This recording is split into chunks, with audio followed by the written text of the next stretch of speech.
Olá pessoal, no vídeo de hoje iremos abordar algumas situações apresentadas como erro na catraca 7X, tais como uso incorreto da catraca, dificuldade ao visualizar caracteres no display, braços da catraca sempre livres, leitor biométrico não efetua leitura, erro 37 sem resposta e dificuldade ao utilizar o cofre coletor de cartões. Esta mensagem é apresentada quando há algum problema de comunicação entre os sensores e a placa card. Note que quando eu retiro o cabo de sensores da placa card ou da placa de sensores, é informada esta mensagem, acontecendo o mesmo quando o disco está interrompendo o sensor por um período prolongado. Ou seja, quando apresentada essa mensagem, estas são as possíveis causas. E para a resolução, verifique o cabo do sensor, tanto na placa card quanto na placa de sensores. Verifique se os sensores estão bem fixados e corretamente posicionados, e também se o disco não está torto, fazendo com que o sensor fique interrompido. Em alguns casos, é necessária a substituição dos sensores ou do cabo de sensores. Cuidado no momento de retirar a cabeça da catraca, para não romper os fios ligados na placa. Os retire antes de retirá-la. Quando não conseguimos visualizar as informações no display da catraca, seja quando aparece uma tarja preta, ou então quando não aparece nenhuma informação nele, é porque o contraste está desregulado, ou então quando há alguma dificuldade de comunicação entre o display do equipamento e a placa card. A regulagem do contraste do display é feita via um trim-pot, localizado na placa como TP1.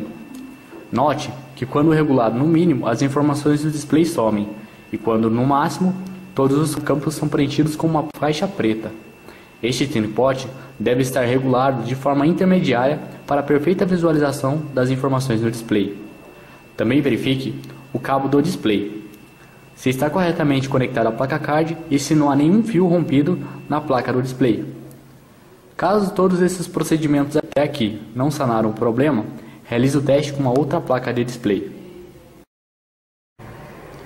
Quando a catraca fica com os braços sempre livres, tanto no sentido de entrada quanto no sentido de saída, é porque ela está configurada para que fique com os braços livres, ou o acionamento dos braços está configurado para sair de outro local da placa card, ou pode ser problema de hardware. Primeiro, teremos de verificar as suas configurações via software e posteriormente a parte de hardware. Utilizaremos o R7X para verificar as configurações da catraca. A primeira situação que deveremos verificar é se o equipamento está configurado como catraca e não como relógio. Pois, quando trabalha como relógio, o equipamento não precisa de controle do giro, e por isso, não irá bloquear os braços. Receba as configurações da catraca e verifique o seu ícone. Deve ficar como um ícone de catraca. Se não tiver, altere para que funcione corretamente. Ainda no software, verifique se a catraca não está configurada para que os braços fiquem livres. E por último, verifique se ela não está configurada para trabalhar com duplo acionamento. Essa opção faz com que a catraca trabalhe gerenciando dois relés. Porém, o acionamento sai de outro barramento de pinos da placa, o ACOCAT. Por padrão, o acionamento de relé da catraca sai do relé 1. Então, desabilite essa opção para o seu correto funcionamento. Se realizadas todas essas verificações e não obtivermos êxito, partiremos para a parte de hardware. Primeiro e mais simples teste. Feche o curto entre o NA e o CM do relé. Caso o braço fique travado no momento em que o curto é realizado, ou o relé está com problema e não está acionando, ou o cabo de relé até a placa card pode estar rompido. Realize o teste com ambos e por último com uma outra placa card. Também iremos verificar as ligações do solenoide. O negativo do solenoide tem de ser ligado junto ao GND da placa card. O positivo do solenoide é ligado no borne NA da placa de relé. Sairá um cabo do borne CM da placa de relé que é ligado ao VDD da placa card, fazendo assim com que o relé funcione como um interruptor. Por último, realize o teste com outro solenoide.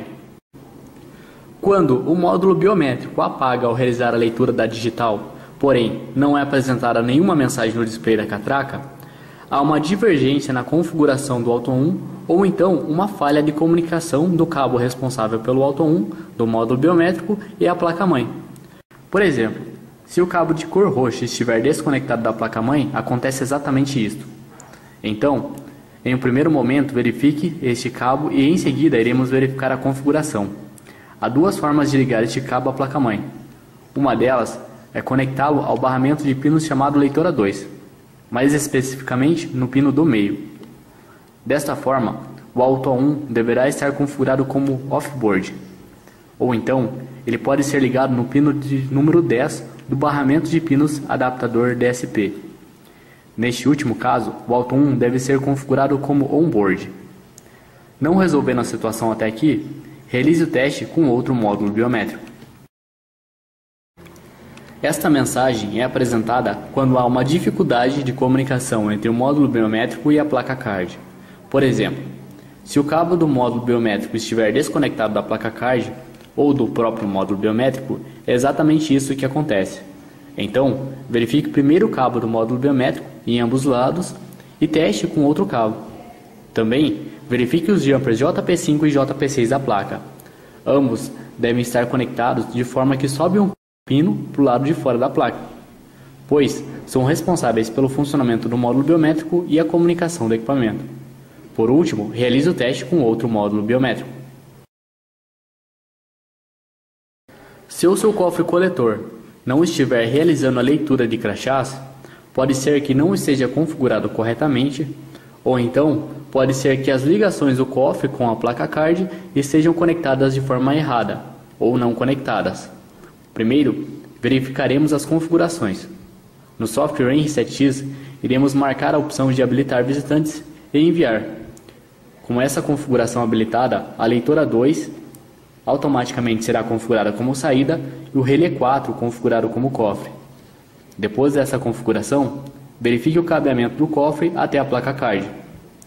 Teremos um cabo de 2 vias ligado à leitora 2 da placa card, que é o cabo da leitora do cofre, um cabo de uma via ligado ao VDD da placa card, que é o cabo positivo de alimentação no cofre, e um cabo de 3 vias ligado ao barramento de pinos da ACIOCAT da placa card.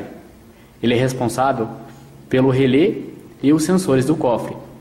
Se realizadas todas as verificações e a sua leitora não funcionou, teste com uma outra placa do cofre coletor.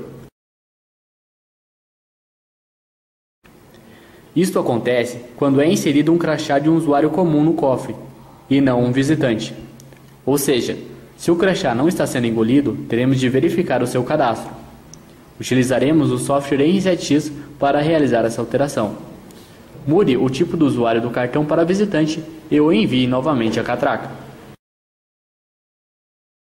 Isso pode acontecer se a bateria de lítio da placa card for removida, ou então quando a tensão de entrada da fonte está irregular, ou quando algum periférico está em curto. Primeiro, verifique a ligação da bateria de lítio à placa card, e também é interessante trocá-la. Depois, meça a tensão de entrada da fonte para a placa card. Deve estar entre 12 a 15 volts. Se estiver fora deste padrão, substitua a fonte.